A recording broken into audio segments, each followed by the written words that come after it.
Pour répondre, oui, la souveraineté est le libre choix de décider moi-même de ce que j'estime être bon pour moi-même. Point. C'est ça la souveraineté. Ça, c'est la souveraineté personnelle. C'est impérialisme, je veux même que tu me définisses là, Makosso. Madame, Makosso, c'est quoi impérialisme? Attendez, s'il vous plaît. Makosso, c'est quoi impérialisme? S'il vous plaît, définissez-moi maintenant, madame. Non, avant que vous dites c'est mon tour de parler.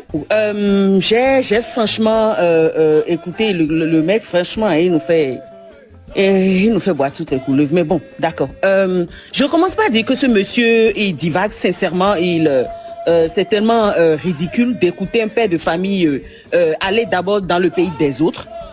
Ensuite, ce même pays Bénin que Makosso insultait ici, pays sale, que lui n'a même pas le temps de parler de ce pays-là. Hein. J'étais là. Hein. Et les Angbétons et autres ont menacé ici de le frapper. 2 jours après, il aime tellement le Bénin, subitement du jour au lendemain. Et prend, je confirme les dires du russe, il prend l'AES aujourd'hui comme un fonds de commerce. Il trouve que tout le monde le suit. La Côte d'Ivoire, c'est combien la population? Combien d'abonnés tu as là? Tout le monde te suit. De quoi tu parles en fait?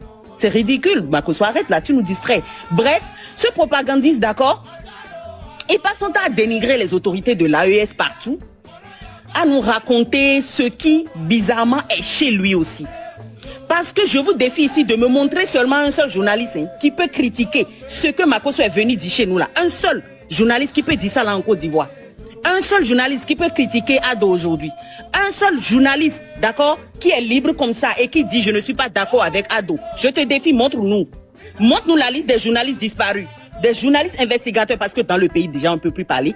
Makosso vient nous dire ici que l'AES veut faire 20 ans au pouvoir. Ado est à son combien de mandats déjà? Il est dans la politique au truc là dans le pays depuis combien d'années déjà? C'est-à-dire on vient ici se foutre des idiots, on pense que bon, tu crois que c'est seulement des illettrés qui te suivent là, c'est ça là que tu vas trouver partout? Non, tu n'es pas dans ça.